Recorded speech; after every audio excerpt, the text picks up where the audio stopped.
परमेश्वर शंकर भगवान ने अपनी लीला रचाई और अपने तेज से एक अलख महापुरुष को प्रकट किया और भोलेनाथ ने उन्हें निरंजन नाम से संबोधित करते हुए आदेश दिया कि जाओ निरंजन, मृत्यु लोक जाकर अपनी लीला रचाओ। भोलेनाथ जी से आदेश पाकर बाबा निरंजन भूलोक पर आ पहुंचे। साधु महाराज वर्षा में भीगे हुए और उनकी जटाओं से पानी टपक रहा था। खड़ाऊ कीचड़ में फिसल रही थी। फिर भी अलख निरंजन कहते शंख बजाते चले जा रहे थे और घूमते घूमते राजस्थान के बीकानेर जिले के गिरासर गाँव की सोलंकिया ढाणी की तरफ निकल पड़े। बाबा निरंजन सोलंकिया ढाणी में गोविंद सिंह सोलंकी के घर के सामने जाकर रुक गए। इस समय गोविंद सिंह की धर्म पत्नी अपनी गाय का दूध निकालने में इतनी व्यस्त थी कि उन्हें ये पता ही न चला कि उनके दरवाजे पर साधु खड़े अलख जगा रहे हैं। इसी बीच महाराज ने अलख निरंजन की आवाज लगाते हुए शंख फूंक दिया। शंख से उत्पन्न तीव्र ध्वनि के परिणाम स्वरूप गाय बिदक गई और लात मारकर पूरा दूध बिखेर दिया। दूध को बिखरा हुआ देख गोविंद सिंह की पत्नी का पारा 7वें आसमान पर जा पहुंचा और बाबा की वास्तविकता से अनजान क्रोधित होते हुए साधु महाराज को बुरा भला कहने लगी और चिल्लाते हुए निरंजन महाराज से कहा, अरे ढोंगी, अरे कपटी, तुझे शर्म नहीं आई? ये पीले वस्त्र पहनकर और लंबा तिलक लगाकर क्यों भीख मांगता फिर रहा है? तेरे से कमाकर नहीं खाया जाता क्या? हट्टी कट्टी देह लेकर घूम रहा है, ढोंगी कहीं का।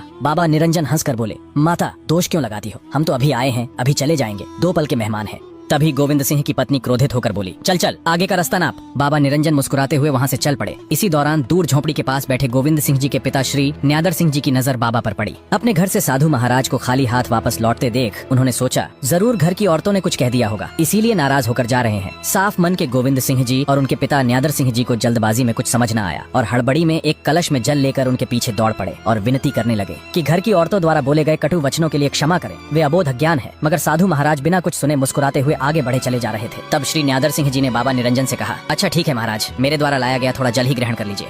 जब बाबा निरंजन ने शीतल जल ग्रहण किया तो उनको थोड़ी ठंडक पहुंची। उन्होंने कहा, जाओ, तुम्हें क्षमा किया। तब गोविंद सिंह जी ने बाबा से निवेदन किया कि ऐसे नहीं, अगर आपने सच में हमें माफ कर दिया है तो कृपया हमारे घर पधारें और हमें आपकी सेवा करने का सौभाग्य प्रदान करें। इस पर बाबा निरंजन हंसने लगे और मुस्कुराते हुए गोविंद सिंह जी के साथ उनके घर की तरफ चल दिए। जिसके बाद बाबा निरंजन ने गोविंद सिंह जी को एक नाड़ी खोदने और एक नियम का पेड़ लगाने का आदेश दिया। आज्ञानुसार उन्होंने ऐसा ही किया। तत्पश्चात बाबा निरंजन ने वहाँ 12 महीने खड़े होकर तपस्या की। इसी दौरान गोविंद सिंह और उनकी धर्म पत्नी दोनों सच्चे मन से बाबा की सेवा में लगे रहे। एक दिन बाबा निरंजन ने खुश होकर गोविंद सिंह जी से कहा, मैं तुम्हारे इस सेवा भाव से अत्यंत प्रसन्न हूँ, मांगो तुम्हें क्या चाहिए, यदि आज राजपाट भी मांगोगे तो मिलेगा। तब आंखों में अश्रु धारा भरते हुए गोविंद सिंह जी रो पड़े और बोले, महाराज, अन्न धन के भंडार भरे पड़े हैं, धन संपत्ति की मेरे पास कोई कमी नहीं है। यदि आप कुछ देना ही चाहते हैं तो मेरे घर कोई संतान नहीं है, तो कृपया मुझे एक संतान सुख का आशीर्वाद प्रदान करें। बाबा निरंजन ने तुरंत धुने से भभूति उठाई और गोविंद सिंह के समक्ष करते हुए बोले कि तुम्हें एक नहीं अपितु 4 संतान प्राप्त होंगी, 3 पुत्र और 1 पुत्री, मगर बदले में तुम्हें मुझे एक वचन देना होगा। तुम्हारे घर में सबसे पहले जो पुत्र जन्म लेगा उसे मेरी शरण में सौंपना होगा, उसे मेरा शिष्य बनाना पड़ेगा।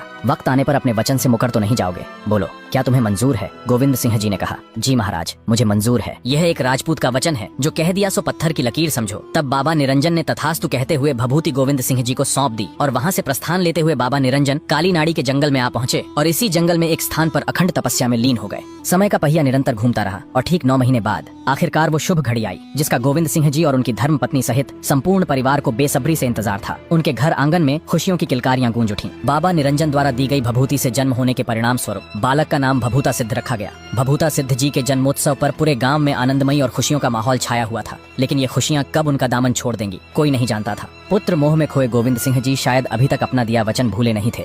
भभूता सिद्ध जी के जन्म के उपरांत कालांतर में दूसरे बालक का जन्म हुआ, जिसका नाम शेर सिंह रखा गया। तीसरे बालक का नाम नाहर सिंह रखा गया और फिर कुछ समय उपरांत चौथी कन्या का जन्म हुआ, जिसका नाम सिंगरो रखा गया। भभूता सिद्ध जी के जन्म को 2 वर्ष बीते, 5 वर्ष बीते और 10 वर्ष भी बीत गए। इसी दौरान कई बार बाबा निरंजन गोविंद सिंह की ढाणी पर पधारे और उन्हें उनके द्वारा दिए गए वचन की याद दिलाई। किंतु पुत्र मोह में खोए गोविंद सिंह जी हर बार कोई न कोई बहाना बनाकर टाल देते। कभी बोलते कि भभूता अभी बहुत छोटा है, उसे अभी के लिए माँ का लाड़ प्यार मिलने दीजिए, तो कभी कहते अभी भभूता नादान है, उसे थोड़ी समझ पकड़ने दीजिए। शायद ये बाबा निरंजन द्वारा रची गई माया का ही परिणाम था जो उनको ऐसा करने से रोक रहा था। नहीं तो इतिहास गवाह है कि एक राजपूत शीश देकर भी अपना वचन पूरा जरूर करता है। बाबा का उद्देश्य तो कुछ और ही था। इसी दौरान भभूता सिद्ध जी महाराज ने अपने बाल्यकाल में कई बार लीलाएं रचाई। इसी प्रकार 17 वर्ष बीत जाने के बाद भी जब गोविंद सिंह जी ने अपना दिया वचन पूरा नहीं किया तो एक दिन क्रोध में लाल नेत्र लिए बाबा निरंजन एक बार फिर से गोविंद सिंह जी के द्वार पर पधारे और गोविंद सिंह जी को फटकार लगाते हुए कहा, तुम अपने द्वारा दिए गए वचन पर अडिग क्यों नहीं हो? तुम अपना वचन पूरा करने से पीछे हट रहे हो। हम अगर देना जानते हैं तो लेना भी जानते हैं। तुमने अगर अपना वचन पूरा नहीं किया तो हम अपनी शक्ति से इसे अपने पास बुला लेंगे, बाद में तुम्हें बहुत पछतावा होगा, तब हमें दोष मत देना। घबराए हुए गोविंद सिंह जी थरथराते होंठों से बोले, महाराज बस थोड़ा समय और दे दीजिए, मैं भभूता सिद्ध की शादी कर दूं, फिर आपकी अमानत आपको अवश्य ही सौंप दूंगा। बाबा निरंजन क्रोध में बोले, ठीक है, किंतु याद रहे इसके पश्चात मैं नहीं आऊंगा, तुम्हें खुद इसे मुझे सौंप कर जाना होगा। अगर तुम इस बार भी अपने वचन से मुकरे और भभूता को मेरे पास ना पहुंचाया तो बाद में बहुत पछताओगे। इतना कहकर बाबा निरंजन वहाँ से प्रस्थान कर गए और इसी प्रकार थोड़ा समय गुजर गया और गोविंद सिंह जी ने एक बार फिर बाबा द्वारा दी गई चेतावनी को अनसुना कर दिया और फिर एक दिन किसी आवश्यक कार्य से गोविंद सिंह जी को 3 दिनों के लिए घर से बाहर जाना पड़ा। उनके घर का रेवड़ अर्थात पशुधन घर के बाहर खड़ा भूख और प्यास के मारे आवाजें दे रहा था। तब भभूता सिद्ध जी की माता जी ने भभूता सिद्ध को बुलाकर कहा कि बेटा, तुम्हारे पिताजी 3 दिनों से घर के बाहर गए हुए हैं, पता नहीं कब लौट कर आएंगे। ये रेवड़ 3 दिनों से भूखा प्यासा खड़ा बिलख रहा है। बेटा, जंगल जाके इनको घास चरा ला, किंतु एक बात का ध्यान रहे, कभी भूल कर भी काली नाड़ी के जंगल में मत जाना, क्योंकि जंगल में काली नाड़ी के समीप एक खोखा खेजड़ा है जिस पर एक पीवना सांप रहता है। नाड़ी एक स्थानीय भाषा का शब्द है जिसे किसी तालाब या तालाब नुमा जल स्रोत के लिए इस्तेमाल किया जाता है। लेकिन आखिर पीवना सांप होता क्या है? पीवना सांप एक रहस्यमयी और खतरनाक सर्प है जिसका वर्णन राजस्थानी लोक कथाओं में मिलता है। लोक कथाओं के अनुसार पीवना सर्प सोए हुए लोगों की छाती पर बैठकर नींद में ही उनके प्राण चूस लेता है। तो वहीं कुछ स्थान पर लोगों द्वारा इसे फूकनी कहा जाता है, अर्थात जो विष की फूंक मारता है। ऐसी मान्यता भी है कि पीवना सर्प इंसानों को काटने की बजाय नींद में सोए हुए इंसान की छाती पर बैठ अपना फन फैलाकर उसकी श्वास में अपनी श्वास मिलाकर जहर छोड़ देता है,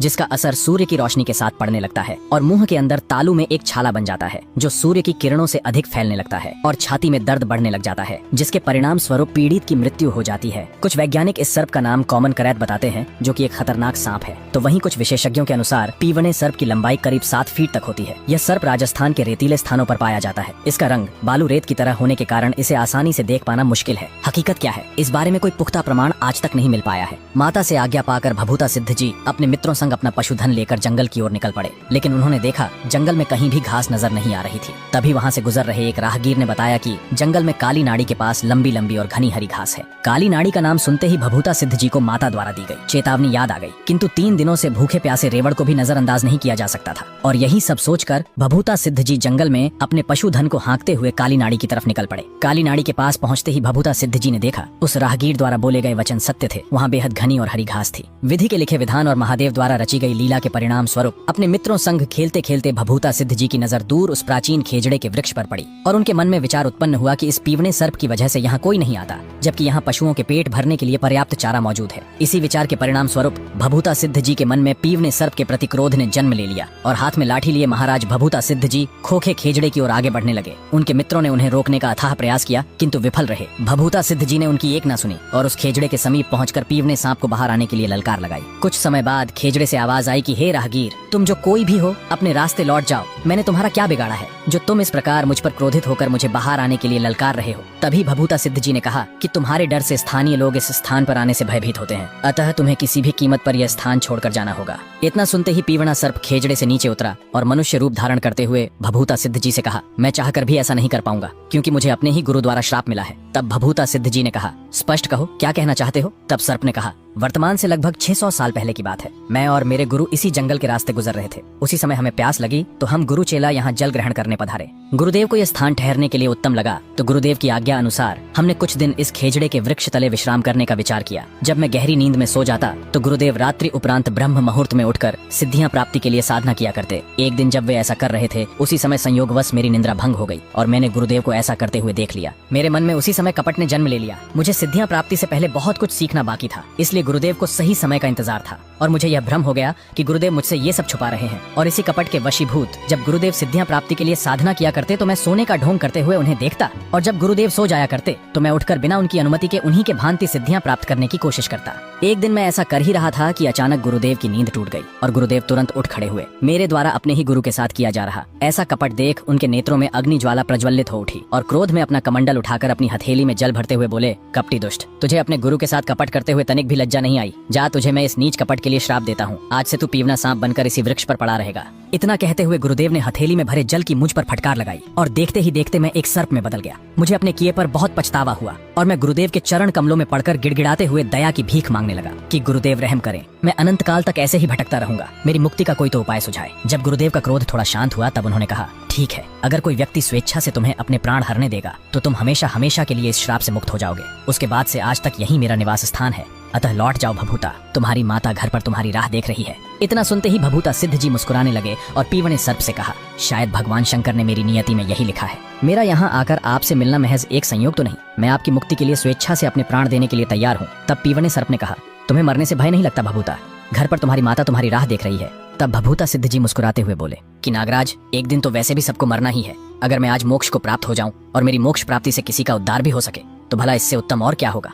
तब पीवना सांप समझ गया कि ये कोई आम व्यक्ति नहीं अपितु संभवतः ही कोई दैवीय पुरुष है जो यहाँ उन्हें इस श्राप से मुक्ति दिलाने आया है। भभूता सिद्ध जी को हाथ जोड़कर उन्हें धन्यवाद देते हुए नागराज ने उनकी इच्छा से उनके प्राण हर लिए और श्राप मुक्त होते हुए नागराज ने उन्हें आशीर्वाद दिया, जो भी सच्चे मन से भभूता सिद्ध जी की भक्ति करेगा उसे किसी भी प्रकार के जहरीले जीव कभी क्षति नहीं पहुँचाएंगे। जब साथ में आए मित्रों ने पीवने सर्प को भभूता सिद्ध जी के प्राण हरते देखा तो रक्षा करने हेतु उनकी तरफ दौड़ पड़े, किंतु अब बहुत देर हो चुकी थी। अपनी आखिरी बची चंद सांसें गिनते हुए भभूता सिद्ध जी ने अपने एक मित्र से कहा कि जाओ और मेरी प्यारी माता को तुरंत इस बारे में सूचित करो कि मेरी नियति को यही मंजूर था। आज्ञा पाते ही उनका एक मित्र घबराया हुआ भभूता सिद्ध जी के घर की ओर दौड़ पड़ा और घर पहुंचकर सारा वृतांत माता को कह सुनाया। इतना सुनते ही माता का कलेजा जैसे फट सा गया।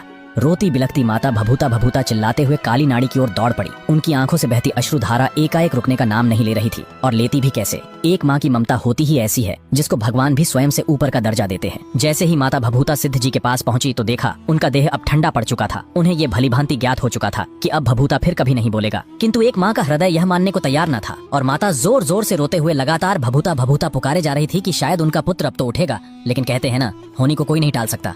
उसी समय भभूता सिद्ध जी के पिता भी वहां आ पहुंचे और अपने पुत्र को इस अवस्था में देख दोनों पति पत्नी विलाप करते हुए स्वयं को इसका दोषी मानने लगे। माता कहती कि यदि आज मैंने भभूता को रेवड़ चराने नहीं भेजा होता तो आज हमारा पुत्र जीवित होता। तो वहीं गोविंद सिंह जी को एहसास हो रहा था कि ऐसा इसलिए हुआ क्योंकि उन्होंने अपना दिया वचन पूरा नहीं किया। अगर उन्होंने अपना वचन पूरा किया होता तो आज हमसे दूर गुरु के साथ ही सही भभूता जीवित तो होता। और इसी प्रकार शाम होते होते सोलंकी ढाणी के सभी लोग जंगल में काली नाड़ी के पास इकट्ठा हो गए, लेकिन अभी भी भभूता सिद्ध जी की माताजी पछाड़े खा खा कर रोती हुई बार बार बेहोश हो रही थी। तभी आकाशवाणी हुई कि स्वयं को दोष देना बंद करो, यही भभूता की नियति थी। इसमें ना तो तुम्हारा कोई दोष है और ना ही किसी और का। आखिर तुमने खुद का खोया ही क्या है, मैंने ही तो दिया था और मैंने ही वापस भी ले लिया। इसीलिए ही तो मैंने तुमसे वचन लिया था, फिर भी तुम्हारे साथ किसी प्रकार का अन्याय नहीं होगा। मैं तुम्हें वरदान देता हूँ कि तुम्हारे कुल में पीढ़ी दर पीढ़ी देवता जन्म लेंगे और भभूता सिद्ध का यही काली नाड़ी पर मंदिर बनवाओ और भादो सुदी छठ पर इसका मेला भरवाओ। ये परोपकारी पुरुष है। भभूता सिद्ध बढ़ते कलयुग के प्रभाव से ग्रसित दीन दुखियों के दुख दर्द दूर करेगा। और फिर आज्ञा अनुसार काली नाड़ी में भभूता सिद्ध जी का मंदिर निर्माण करवाया गया, जहाँ आज भी हर साल भादो सुदी छठ का मेला भरता है। भभूता सिद्ध जी भक्त है, उनकी वहाँ पर फेरी लगती है और ऐसी मान्यता भी है कि जब तक कोई भक्त फेरी नहीं लगा देता तब तक उसकी भक्ति अधूरी रहती है। पसंद आए तो एक लाइक करके